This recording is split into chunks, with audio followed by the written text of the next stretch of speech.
At 12:47 a.m. on Christmas Eve 1945, the Sauter family home erupted in flames.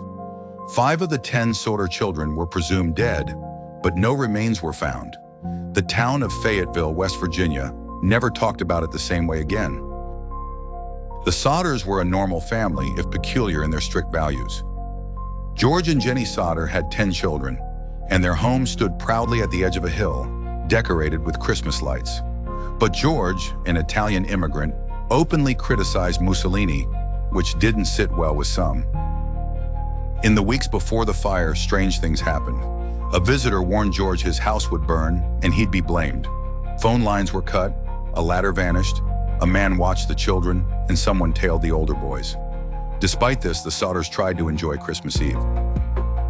On Christmas Eve, the children opened gifts and drifted to sleep. Jenny was awakened by a strange phone call. She noticed the lights were on, curtains open, and doors unlocked. At 1 a.m., she heard a thump on the roof. At 1:30, flames devoured the house. George and Jenny escaped with 4 children.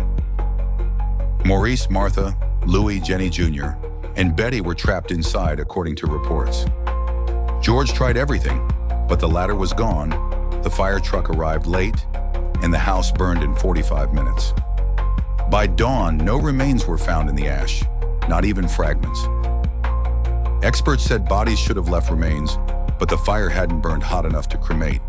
The basement was dug out days later, revealing only a burned toy and small items. Jenny conducted experiments, burning animal bones, which never disintegrated completely. She believed something dark took her children. A bus driver saw balls of fire thrown onto the roof. A telephone repairman confirmed wires were cut. A waitress saw 4 missing children with adults at a hotel, looking quiet. Rumors swirled about kidnapping, human trafficking, and retaliation for George's views. A photo arrived years later, showing a young man resembling Louis Sauter with "I love brother Frankie. Boys A90132" scrawled on the back. George and Jenny never gave up, posting billboards and hiring investigators. One vanished, another saw the children in New York, but shared no details. The Sauters explored organized crime connections and adoption plots. Every clue led nowhere, raising more questions. The surviving children grew older, and the billboards stayed up until the 1980s asking, what happened to the Sauter children?